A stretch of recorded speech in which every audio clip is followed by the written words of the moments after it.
Navjot Singh Sidhu cricketer से सीधा राजनेता बने थे। बीजेपी में शामिल होकर लोकसभा चुनाव लड़े और लगातार जीतते रहे। लेकिन जब बीजेपी की गठबंधन सहयोगी शिरोमणि अकाली दल के साथ सिद्धू का टकराव तेज हुआ और बीजेपी ने सिद्धू की जगह सहयोगी को सुना तो सिद्धू ने बीजेपी छोड़ दी, कांग्रेस में चले गए। लेकिन तीखे तेवरों के चर्चित रहने वाले सिद्धू की कांग्रेस में ही नहीं बनी। पार्टी ने उन्हें प्रदेश कांग्रेस का अध्यक्ष तक बनाया, लेकिन सिद्धू कांग्रेस को जीत नहीं दिला सके। कांग्रेस में तो सीएम बनने के लिए पूरी ताकत लगा दी, लेकिन सीएम पद सिद्धू को मिलना तो दूर, पार्टी के हाथ से ही फिसल गया। अब नवजोत सिंह सिद्धू के मन से राजनीति और सीएम पद दोनों ही पूरी तरह से निकल गए हैं। सिद्धू ने अब बीजेपी छोड़ने की बात का खुलासा किया है। उन्होंने कहा कि बीजेपी वाले बादल परिवार से नाता नहीं तोड़ना चाहते थे। मेरे कुछ मुद्दों पर बीजेपी से मतभेद थे, इसलिए मैंने पंजाब को चुना। अरुण जेटली से रिश्ते अच्छे थे और जब बीजेपी ने कहा कि अमृतसर से 2014 के चुनाव में सिद्धू नहीं जेटली चुनाव लड़ेंगे तो मैंने ये स्वीकार कर लिया। लेकिन जब उन्होंने मुझे कुरुक्षेत्र से चुनाव लड़ने की सलाह दी, साथ ही कहा कि तुम 2 लाख मतों से चुनाव जीतोगे, मैंने कुरुक्षेत्र जाने से इनकार कर दिया। जेटली को भी मैंने समझाने की कोशिश की, कहा कि बादलों के खिलाफ लोगों में बहुत गुस्सा है। मैंने अमृतसर को अपनी कड़ी मेहनत से खड़ा किया, मेरी बात नहीं सुनी गई। मेरी माँ ने मुझे एक बात बोली थी कि जो इंसान अपनी कही बात पर खड़ा नहीं रहता वो खत्म हो जाता है।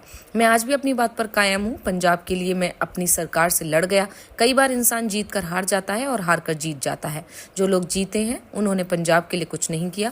मैं अपनी सरकार के खिलाफ बोलता रहा। मैंने पंजाब के मुख्यमंत्री कैप्टन अमरिंदर सिंह को कहा था कि आपको आने वाली 7 पीढ़ियां याद रखेंगी अगर राज्य के लिए कुछ करें, लेकिन सब अपने घर भरने में लगे हुए थे। सिद्धू ने कहा कि पंजाब में कई लोग मुख्यमंत्री बनने का सपना देखते थे, लेकिन वो खत्म हो गए हैं।